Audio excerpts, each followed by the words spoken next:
Thank you, Eldon. Good afternoon, everyone. Oh, come on, good afternoon. So this morning, Jocelyn and the elders were speaking, and she made a comment when they were talking about education, the issues that you deal with. And she said it's leveraging influence. And it struck me that that's what this conversation this afternoon is about. Because social media is about leveraging the influence that others have on other people out there. We really have two things to cover in an hour: the whys and the hows. The whys are easy. It's going to take me one video in 5 minutes to get through that part of the conversation. The rest of the time, we're going to talk about the how. I'm going to want to know why you play, how you use social media. We're going to give you tools, both basic and advanced, to be able to connect. But let's get to the why conversation, because the question oftentimes is, why bother? I mean, why bother with social media? I can reach people any number of ways. A few years ago, a gentleman by the name of Eric Qualman put this video together. He keeps updating it, and I haven't found a better way to get through the why question. Take a listen.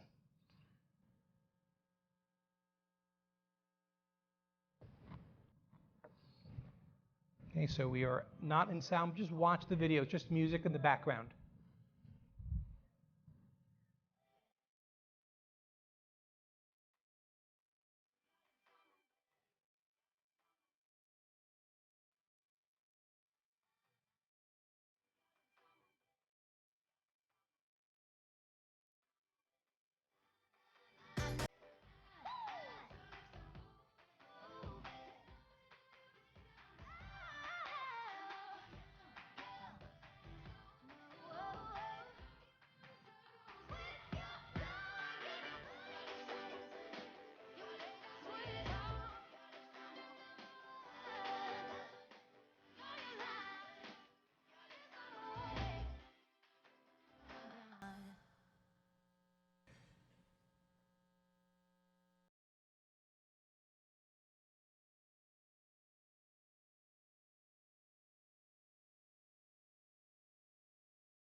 talk for the entire hour about some of the stuff that's there. But it isn't a fad. It's how we communicate. It's a fundamental shift in how people talk to one another. So what we want to do is we want to take a look at what those tools are and figure out which ones are going to be best for what you need to do. So let's start the conversation by having you take your phones out, because you're about to do a text poll, and I want you to describe your social media usage. It's going to be a multiple choice question, and let's open it up right now. I'm going to want you to text to 22333, the number at the top right. And then the 6-digit number that's next to the answer that most represents your point of view is what your message will be. So if your answer to the question is very frequent, I check Facebook before I brush my teeth, as an example, 310-221, you don't have to admit that you check it before you get out of bed, even though probably bonus points for that. Regular, I don't want to miss out on anything, 310-240 will be your answer. If you're an occasional user, just want to check up on family and friends, 310-511, and if rarely is the answer, you're too busy listening to your 8-track player, well, 310-545, and we'll have a conversation about which 8-tracks you still have, okay? So we're using the cool tool called Poll Everywhere to get a real-time text-based poll, and we see we've got about 35 answers already, and here's where you guys are. Okay, half of you checking Facebook before you brush your teeth in the morning. Now, if I had asked the question differently, if I had said how many of you go to social media first to connect with the people you need to speak with professionally, that number wouldn't be 52% or 53% or just below that. It would be much lower, but you get where we're coming from. I also do want to see the 8-track person later, just so we're clear on that. Your usage is pretty much consistent with the rest of the country. So let's look at it from a different perspective, because I do claim there are two social medias. There is the Justin Bieber social media, which is about tweeting when his coffee arrives and his latte and all that stuff. And then there's the professional social media. There's a social media that empowers people, that focus on two words, engagement and curation. We'll deal with both of those today, because if we can play in that space in social media, we can be sure to connect with the parents that you want to connect with. So we could talk hundreds of thousands of channels. We're going to focus on 6. We're going to focus on actually a few fewer really, but here's what we really want to look at. I want to look at Facebook. I know you're all on there, but how are you using it? Are you thinking about what you need to do to be able to effectively post on Facebook, or are you just putting stuff up there? My favorite, Twitter. Where are my Twitter users in here? Anybody tweeting right now during the session? Why not? Should be. You have complete full okay to connect on social media any way you want for the next 45, 50 minutes. Take advantage of it. To me, Twitter is one of my absolute favorite social media tools, and we'll have to explain why as we go through this. Instagram, loved the selfie this morning that was taken. That was just so cool. Snapchat, for parents, you use it? Love it? Do you use it personally, professionally, both? Personally, yeah. Pretty cool, though, and there's a lot of people sitting around you going, what in the world is Snapchat, right? 20 seconds, really? Social media in 20 seconds? But incredibly valuable. The filters that are on there are incredibly powerful. 5th up on the conversation is video and YouTube. And 6th in the conversation is Pinterest. You can make arguments that I left them out. LinkedIn's not up there. Don't think that's your audience. Matter of fact, I have a real issue with LinkedIn because I don't believe it's a social media. LinkedIn's my Rolodex. It's how I connect with people. But a social media is, think about it, it's social. It's engaging. So to me, LinkedIn, great tool. I tell anybody, you know the tool works for you, use it. But we'll focus pretty much on those 6. We're also going to talk about storytelling, because that's where we all miss the game with social media. So we'll get more into it, give you an opportunity to think about your story. that you want to communicate.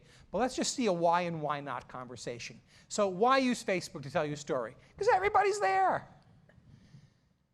You can write a novel. Don't do it. Stop those long text posts. I'll tell you why. Nobody reads them. Why are you wasting your time? So if everyone's there and everyone's looking at it, why not Facebook? Well, because Facebook determines who sees your posts, be it professionally or personally. They curate that. And oftentimes the people you want to reach aren't the people who are seeing your posts. Didn't know that, did you? Changes the game a little bit. I'll tell you a secret. If you want to have people engage with you more and see your posts more on Facebook, what you need to do is get them to respond to something you've posted. Because once they reply to something you've posted, Facebook's going to think, oh, shoot, this person probably wants to follow this organization, this individual. It's about engagement. And we've got to use these tools to engage effectively. So Twitter, it's real time.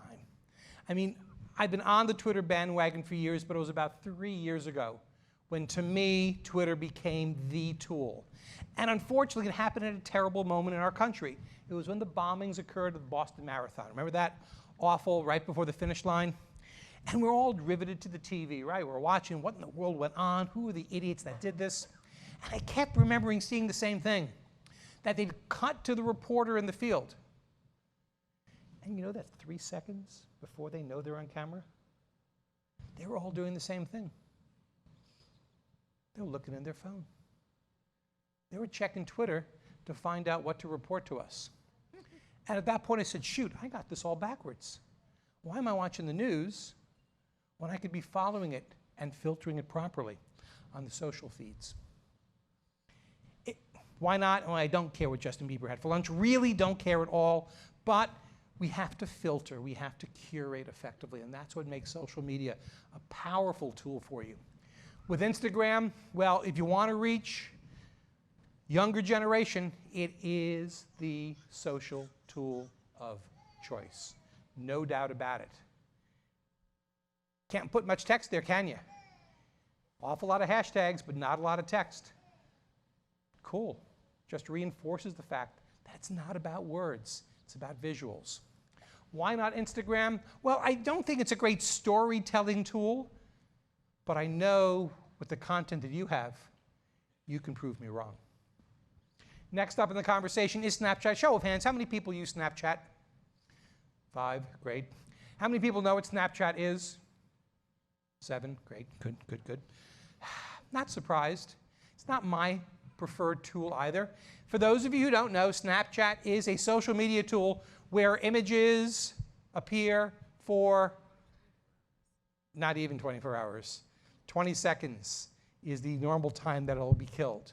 Now they will go longer with filters and other components to it, but the whole idea of Snapchat was to have something disappear once you saw it. Pretty amazing that that would have traction.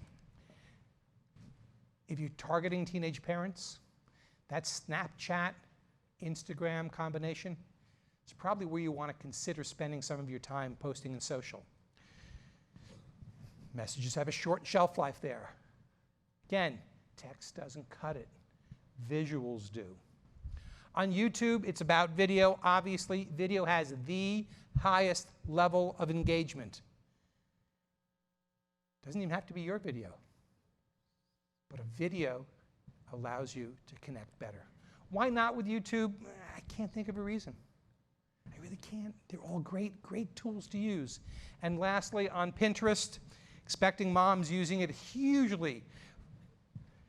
I mean, if you look at wedding sites and baby shower sites and stuff like that, Pinterest is the social media of those folks. Not an everyday tool like Facebook and Instagram is, but 6 tools, 6 reasons why, 6 reasons why not. By the way, there isn't a right answer in this conversation. There isn't the answer of, oh, we have to use this one. That's for you to decide because you know your audience best. And, you know, we use the word mobile, but I really think the dictionary should have a new word. And the word is mobile social. Because, quite frankly, you get home at night, you go to your computer? No, you got your phone. And all your social engagement, your emails, everything you want to do is done through the phone. So understand, if you're doing it that way, people you're trying to reach are doing it that way too. It's a mobile social world first. If you're new to social media, there's the question of, should I follow everyone? Typically no. But when you don't know who your audience is for what you're doing professionally, I probably would say you probably should follow anyone who follows you, because you don't know where that's going to lead to, the conversation that you want to have or someone needs to have with your services. So, do you always have to post a lot of content? No, there is I hate to say this, there's sort of a kind of a rule. I'm not a big believer in those. But let's look at the 30-60-10 rule of social posting. What that means is 30% of the posts are ones that you create. Content you put up there, be it Facebook posts, Instagram pictures, blogs, whatever it might be. 2/3 of them are curated, that you're finding content that somebody else posted and you're sharing it with your community. In fact, there's a whole conversation that we could have on the concept of social curation, the ability to find stuff that maybe Eldon is posting and be able to share it through different communities. And we're going to talk before we finish up on some tools that'll give you the ability to do that instantaneously. And then 10% are promotional. In a business standpoint, it would be, buy our product. In your standpoint, it would be a call to action type of post. Now, understand, you've seen these numbers, now you can throw it away. But what I want to sit in you on this is that everything doesn't have to be created by you. You can be as effectively using social media by sharing good stuff other people's talking about than what you're putting up there yourself. Now we get back to the storytelling conversation. Because classic storytelling, books, movies, have long plot lines, and they have expanded secondary information and plots, and they have action. You don't got the time for that in social media. We're talking about real short attention span theater. 6 seconds, 5 seconds. In fact, there's a stat out there about people looking at websites. If they can't have that website up and ready to load on their device, could be a phone, could be a tablet, in 5 seconds, what do? Click, they're away. That's what we're dealing with. We deal with very short attention spans. Video has to be there, preloaded, ready to roll all the time, and you got to make it interactive. Just by posting stuff all the time doesn't cut it. You got to engage people. So again, engagement, curation, storytelling all become a theme that we're going to have. So, Facebook. They're there, yet are you getting them? Let's take a look. So, here we go. Indiana State Department of Health. We have information here. We have a bunch of posts. It's pretty active. Now, you take a look at this, and I'm saying good content, not a heck of a lot of video. Okay, it's kind of just not jumping out that it's really hitting the mark there. You see, the text posts don't really cut through that noise. Now, if we take a look, before we even get there, we take a look at how we can make sure you get stuff out to people. There's the issue of boosting paid campaigns. Understand digitally the battleground between Google and Facebook and Amazon is all about advertising. That's all you have to know. None of them, Google is in a search engine, Amazon is in the shopping service, Facebook is in the social media. They're all about advertising. With that said, if we understand that you have the ability to boost a post to get it in front of people within a particular region, within a particular demographic, for a modest amount of money, $5, $10, $20, well, it's something in your back pocket you want to have. Now, I do a lot of work back home with a nonprofit organization that deals with hunger relief and anti-poverty called Rock and Wrap It Up. And I'm showing you this Facebook page because I'm an administrator of it, and I can show you what happens from the admin perspective is we have a post with something coming up, and at the bottom corner, we're going to see a little link that says Boost Post. And I can click on that, and I can now script exactly where I want that post to go. I want it to go only in Indianapolis, only to women between 15 and 25 years old, only people who have hashtags or search components for baby or for parenting. You get the idea. You can really find a very targeted audience. And what happens with those ads is they appear personalized, oftentimes at the top of an individual's feed page. So we have something for belts without holes, wearable technology. No surprise with me, I'm a geek, I'm always looking at that stuff. That ad didn't come up there accidentally. It came up because they're targeting what I have identified on Facebook as stuff that I want to follow. There's a story from a few years ago about Target. And this teenage mom-to-be was sitting at home with her dad, hadn't told her dad yet that she was pregnant. And they're sitting, she's on Facebook, and he looks over, and she sees on Facebook all these baby ads. And he went ballistic. He wanted to call Facebook right there and then. How dare they send this to my 16-year-old daughter? Took her about a few more weeks before she had the nerve to tell him she was pregnant. All Target was doing was saying, we want to find people who've identified this group. How did they know to identify her? She was searching for strollers. Pretty straightforward. I'm not going to say that you need to advertise. What I am going to say is you need to be aware that if you want to use Facebook effectively, just by posting without engagement isn't going to give you the traction that you need, ever. And as the audience gets younger, Facebook gets less relevant. How many of you have kids in the teenage years right now? Okay, if you do, you know, no, Mom, I'm not on Facebook. Yeah, they are, okay? Just don't believe them entirely because they want to keep up with the Joneses. But we start looking at that diminishing approach of social media. They might be on Twitter, they might be on Instagram, they could be on Snapchat, they might be doing live streaming. Talk about a variety of social media that we haven't even discussed yet. The fact that every one of you can broadcast like you were a TV network just by going into a single app on my Samsung, and no, I don't have the one that explodes in your pocket, I have an older one. But on that, all I have to do is go to my video and click on live streaming, and I'm posting live to YouTube or Facebook. Live streaming a huge part of the social conversation, and clearly where a younger generation is playing a lot more. Tumblr, if they want into blogs, Vine, 6-second videos, Yik Yak, messaging. Don't you love the names of some of these? Obviously, vowels are optional with a lot of these. But the conversation about chat and messaging for another time would be a great conversation, because that's probably the next huge thing that's going to hit with technology. Now, we all do messaging, but the fact that it's going to be automated. The word chatbots, just put that back of your head. And at some point in a year or so, when you hear one of the news networks talk about that, you can remember you heard it here first. Okay, so that's Facebook. Okay, so Twitter. It's not a twit. It's a tweet. Okay? Let's be clear on that. So, what do you need to know? 140 characters. It's all you got. It's Parents Magazine. I think they do a good job at a number of levels. Very visual, a lot of tweets. They don't have a lot of video here, which is one of my issues. They explain who they are. They have lots of people following them, which is a good thing. So if I was looking at being in this space, maybe I'd find a way to follow them, to retweet some of their posts that are out there.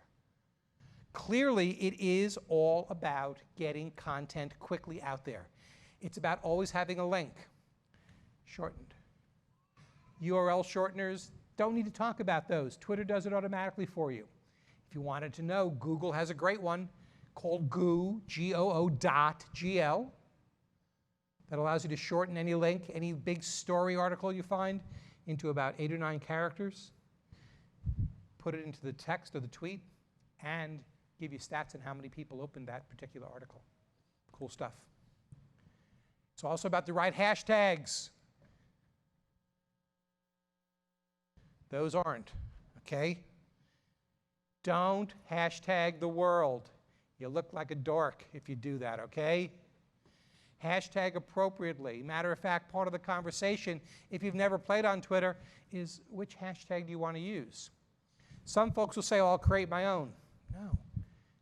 The idea is pretty clear though, right? You want to go to places that people are already following. So you got to find the hashtags that have value and importance. And to do that, you need to understand that the more you repost stuff, you'll see RT and MT designations in Twitter. It's how we take someone else's post and share it. One is just taking it completely, one is modifying it. But there are tools. And we start morphing into a tool conversation to some extent. There's a tool called Right Tag. And what that allows me to do is to take a look at hashtags I think might be pertinent and see how busy, how active they are. Are these the ones I want to use? Because a lot of people are following them. And it plays in Twitter, it plays in Instagram, it plays in Facebook. I looked at Healthy Baby, 4 tweets have come out there. Nobody has reshared that stuff. But when I looked at parenting, look at those numbers. You see, now we start understanding where people who are looking for that content are hanging out. We could just post. No disservice done there, but let's post with intention. Let's post with the ability to hit the community that we want to reach. Twitter, really, really cool hashtagging approach. And in fact, so cool that Ernest Hemingway was a known Twitter user. I know, you say it wasn't around back then, but hear me out. Story goes, Ernie was at a bar, which means the story we know is true. And a friend of his, after maybe a few drinks, came up to him and said, I bet you that you couldn't write the story of your life and the story about your life in 6 words. I don't think it took Ernie much time to go, okay, for sale, baby shoes, never worn. 6 words. Twitter has 140 characters. He'd probably have room for about 14 hashtags. And he connected his story. I want to give you all 3 minutes at your tables, work with the people there. If you're sitting alone, just think about it yourself. I want you to craft the 6-word story of what you do. Go for it.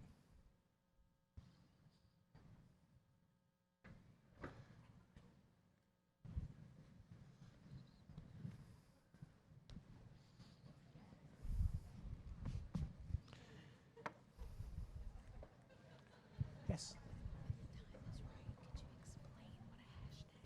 I would be happy to once we finish this. I'll do that for you. Thank you.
Ongoing conversation for you.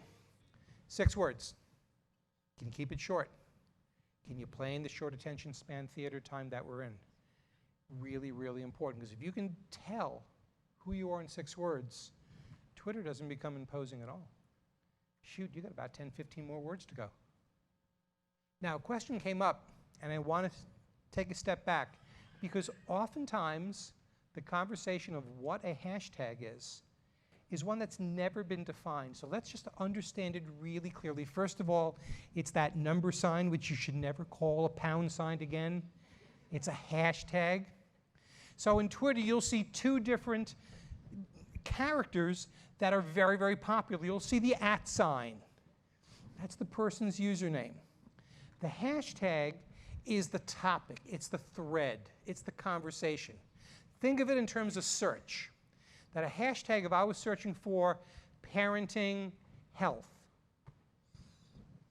in Google, I'd put that in a search bar.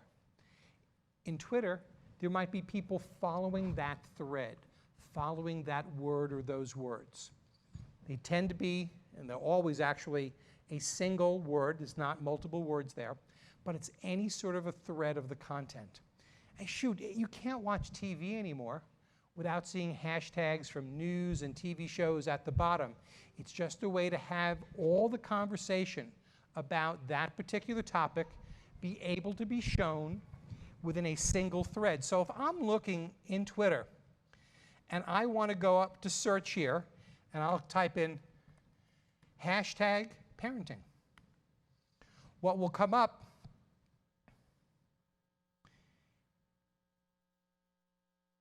are only the different posts that use that hashtag. Now we see this one right here. Love with a hashtag is the most important thing in life with a hashtag. And then she puts in empathy, compassion, caring, life, childhood, parenting. Remember, I only have 140 characters, but she wants people who follow those keywords to have that post come up. It's all about the keyword. That's all it is. So if I put a hashtag, it doesn't mean that you'll definitely see it. But if you follow that hashtag, if that's of interest to you, it's more likely that you will. That's why finding the key hashtags is critical, because otherwise, unfortunately, a lot of social media is nothing more than noise. It's nothing more than an awful lot of stuff that's up there. So hopefully you've taken a good first start at your 6-word story. Now, from a visual standpoint, Instagram, clearly, huge, huge ability to utilize and share. Text, don't even bother.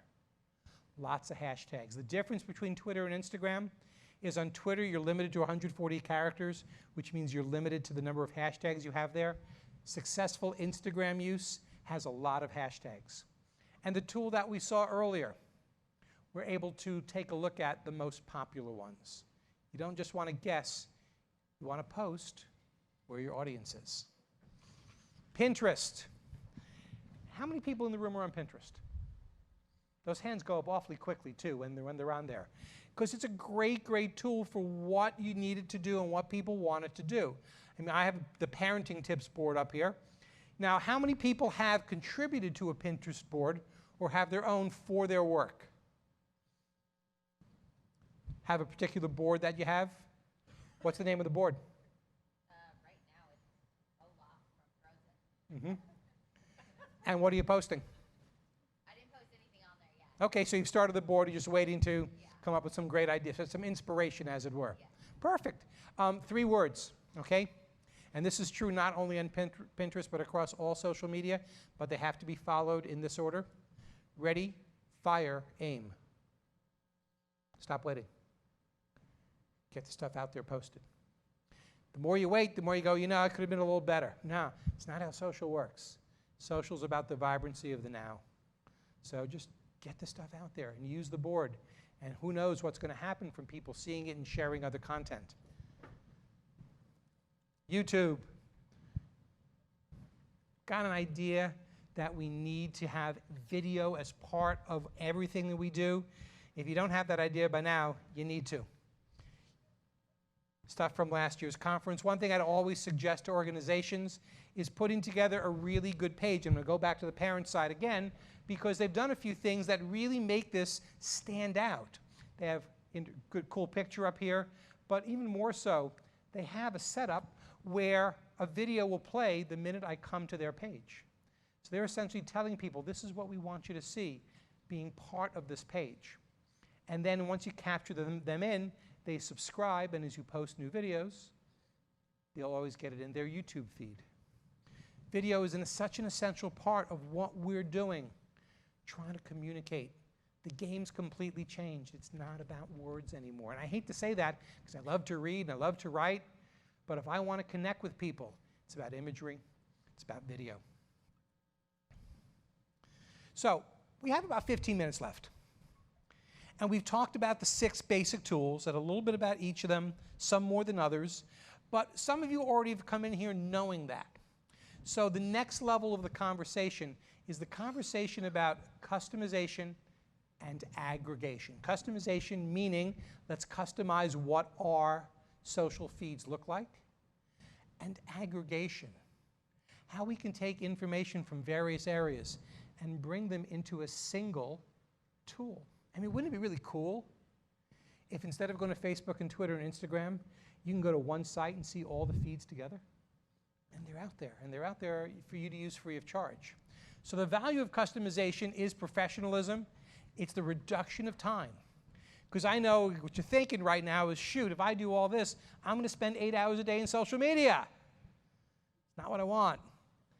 I spend 8 hours a day in social media. That's what I do. For you, I want you spending 15, 20 minutes a day in social media. But I want that time to be useful and to actually connect with the people you're trying to reach. Customization also expands your ability to curate content. I'm going to give you a really good tool. In fact, I'm going to throw right now out at you 8 tools that I think are really great to play in social media. The first one is a design tool. And it just doesn't work for social media, but it's so perfect for it. It is called Canva. It is a website. It is also an app. And these tend to be one-trick ponies. This app, if I wanted to make a header for my Facebook page or my YouTube page or my Twitter page, it'll give you the exact dimensions, allow you to pull content from text to pictures, up, move it around, and have it set up the way you want it. So I've set this up for the folks with Rocket Wrap It Up, where we do the food recovery. It's telling me where that personal picture is going to be. And if I wanted to move their logo over, if I wanted to add another picture, it's a free editing tool. That works, again, not only for social media, but for anything you need to publish online, send out. Canva, great, free of charge. Number 2, picture editor. I won't go into showing it to you. There's lots of them out there. I like PicMonkey, one, because the name makes me laugh. Always important. The other reason is it's the easiest and quickest tool to be able to take pictures, increase the size without really pixelating them that much, crop, recolor. If you need to get a picture of a certain size up there, it'll allow you to do a lot of picture modification, no cost.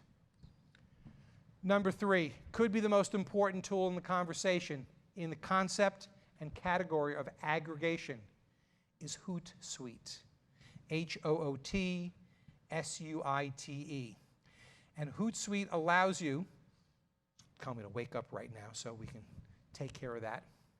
HootSuite allows me to take all of the feeds that I have and be able to have them come in a single interface. I mean, such huge value here that right now I'm searching for the Indiana Labor of Love 16 feed, and I found that people were also using Labor of Love and Labor of Love 16. So I have right in this single interface, and this is my Twitter feeds, all the different categories, all the different topics that I care to follow. Now we're going to back this conversation up a second because clearly I'm playing here in Twitter. And I want to show you a really cool advanced feature in Twitter that's going to make your life easier if you do follow a number of people and you do want to use this for professional work. So let's go on to Twitter. We'll come back to HootSuite in a second. I'll get to my homepage. And you're going to see, when the homepage comes up, something called lists. See, think about this. If I'm following 4,000 or 5,000 people on Twitter, and yeah, that's my baby picture. If I'm following all those people on Twitter, what's the likelihood I'm going to see any one post? It's not that likely. But what if I had the ability to sort of organize posts from a variety of people that I've categorized? Now, what I used to do before teaching technology, I used to actually plan events like this one. And so to me, the industry media for meetings and events is an important group to follow. So I created a list. And the list of the meetings industry media, I have found over the years about 17 different meeting industry sites have a monthly publication, but post every day on Twitter. So I create them into a single list, and now when I go into Twitter, I can just see all the people that I want to from a particular discipline. And so to carry that back over to HootSuite, in my HootSuite feed, I also have lists of information that are here, as well as hashtags that are here. Understand the whole job of curation is to cut down the noise and increase the fact that the people and the information you're going to see is stuff that's pertinent to you. It's not going to be 100% perfect, but these tools give you incredible capability to do that. There are a number of other aggregators out there, and it doesn't matter to me which one you use. Why do I like this one? It's free, technically freemium, and let's be clear that you understand that word is an important word in technology. So much of technology that's being offered is of this freemium variety. Free to try, and then premium if you want the advanced functionality. However, what I'm going to tell you is for most of these tools, no matter what, you're probably not going to use the premium functionality unless you really become a power user. So go with the free, use it, and if you're really, really, really sure you need more than what the free version is offering, then consider purchasing. What's the price? They tend to play themselves in subscription fees, $8, $9, $10 a month. So value there, do it. To me, not a heck of a lot. However, someone tells you about another aggregation tool and it works for you, that's great. But have one in your toolbox, because that's going to give you a huge capability of being able to access information. And oh, by the way, one more thing with HootSuite, it's not just about Twitter. It's about Facebook and LinkedIn and WordPress and Instagram. So I could have different ones. Of course, I've been having a problem with the Facebook one lately, but I can have all my different feeds coming into a single location. Next up, the monitoring. This is where the only one of these tools that really has a price point behind it. For many people, if you wanted to find out how your organization was in the news, what people have been using for the past 10 years ago is Google Alerts, where you can get an alert based on any time labor of love is mentioned or parenting, or whatever word, phrase is important to you. But the tool I'm about to show you, something called Mention, allows you to scrape the entire web continuously. That means every article, every blog post, every YouTube video, every tweet, every Facebook post that mentions those words, you can bring up into your own feed. So again, I use it all the time with our hunger relief work that we do, and we find out every day what's being stated and where we're being talked about. We can quickly go there and see, we've been in this newspaper here, we can talk to the people who put that information online. We don't miss any conversation about the topic that we've identified. You wanted to do one for infant mortality, you can see wherever it's being talked about. Understand the broader the terms, the noisier that feed's going to be. But an amazing tool. As I said, this one is one that has a price point behind it, because you can use it for free and you'll get only about 1,000 references a month. Seems like a lot, but if you're doing the work that you're doing, it's probably not going to be as much as you need. Still, to be aware that these tools exist and give you the ability to find out that information is awesome. Again, Twitter followers, there's a tool called Refollow that is really, really useful. that allows you to see how many people are following you and on what topics. But the one I really want to get to right here is one that's called paper.ly. This works in Twitter, this works with Facebook, this works with about 3 or 4 other tools. Here's the thing. You follow all these people, thousands maybe, and every day it's noise. And you go to your feed, and all you see is stuff that Kim Kardashian's posting or Justin Bieber's posting. And stop following them is one thing, but you want to separate the wheat from the chaff. The tool Paper.ly will allow you to identify the content, the subject matter that you're interested in, and then it automatically, using its own artificial intelligence, separates the noise from the content, and every day produces a digital newspaper. This one's the Women's Health and Nutrition Daily. I don't know the person who does this, but free of charge, this person has the articles coming up, and it comes out through Twitter on a daily basis. And it'll identify some of the articles and the people who have written them. Typically, those articles are no more than tweets that they've shared or Facebook posts that they've identified. And it will say the Paper.ly, the Women's Health and Nutrition Daily is out, top stories by Eldon Whitstone. Now, all of a sudden, you see this in your feed, and the first thing you're going to do is click on it and look at it, and probably then share it along to other people. The idea of curation, the idea of being able to access information, but have it automated.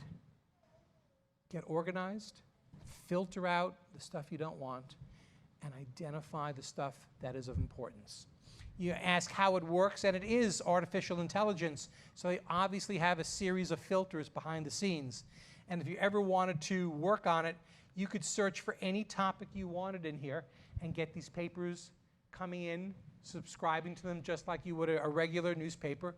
But even more importantly, this now comes out once a day as a post from you on Twitter. What a great idea. You're always wondering how you're going to get the content out there. Well, all the stuff that you've identified, the topics you find that are necessary, that you want to reach out to people with, all happens on an automated basis. Paper.ly. Did we say free? Can't beat it. We've talked videos. GIF is a video file that tends to be very, very short, like 4 to 6 seconds. And we've stated how many times? Video first, picture second, text third. Well, ever notice those videos that you get sometimes on Facebook or on Twitter that continually replay like a 4 to 6 second loop? How do people do that? Well, I'm going to show you. The tool is called GIPHY, G-I-P-H-Y. And here's how it works. I'm going to take that video we saw this morning, or I should say at the start of the session. I'm going to copy it. I'm going to go to the GIPHY site. I'm going to paste it. When I click Browse, what it's going to do is locate, oops. So we got that video here.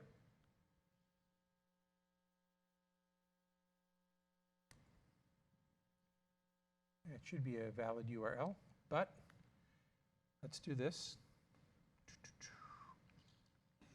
Do this one more time. Grab that. Isn't it great when technology doesn't work for the person who teaches technology for a living? Okay, so it's making a fool out of me right now, but trust me on this one.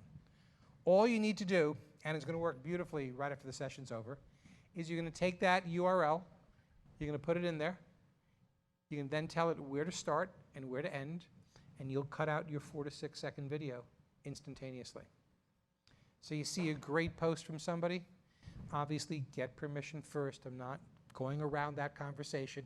I'm saying do that in the context of everything, but you can make that automated short form video, animated, free of charge. By the way, just one other thing, while we're talking appropriate approval, does everyone know about Creative Commons?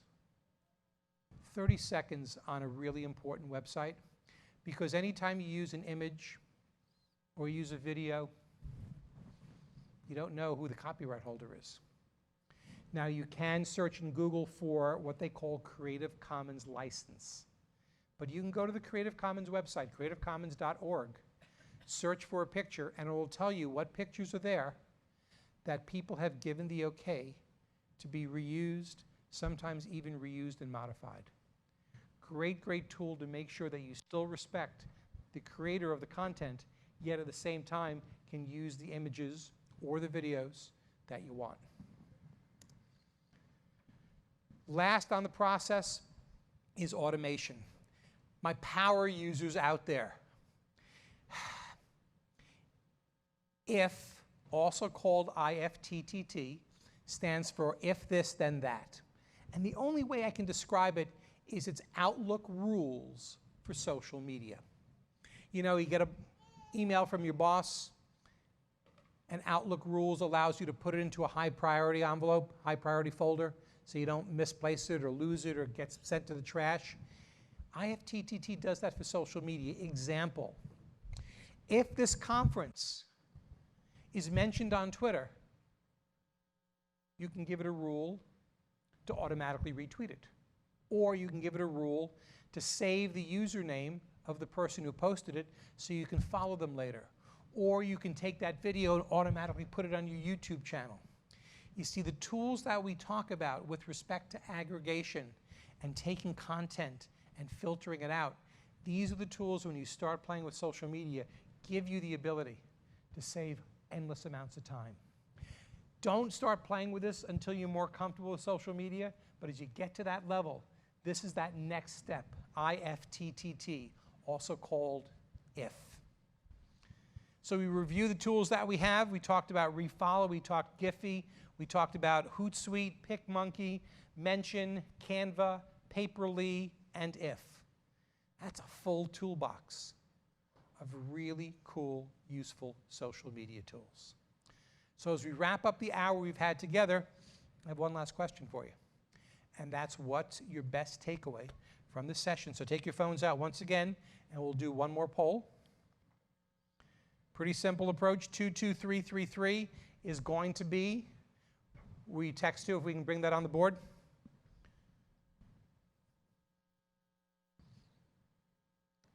We can get the PowerPoint up there on the screen. There we go, beautiful. So 22333 is where you will text to. 4 options. If your takeaway from today is you're not intimidated by social media as much anymore, 350512. If you know which best social media is best for you to use, 351047. If you've become more clear on your 6-word story, 351053. And if your response is social smotional, still not sure, and that's cool, 351054. Let's take a look at the responses here. And the winner is the one I was hoping for. You know which one's best for you to use. You see, you can't jump off the social bridge and use all these tools right away. It's not what it's about. Find one tool. Find one particular audience, content you want to share, and work with it. And you'll have social media working for you in no time. So, I want to thank you so much for being here. I'm going to be at the reception tonight. If you have any social questions, I'm happy to answer that. So enjoy the rest of the conference, guys. Thanks.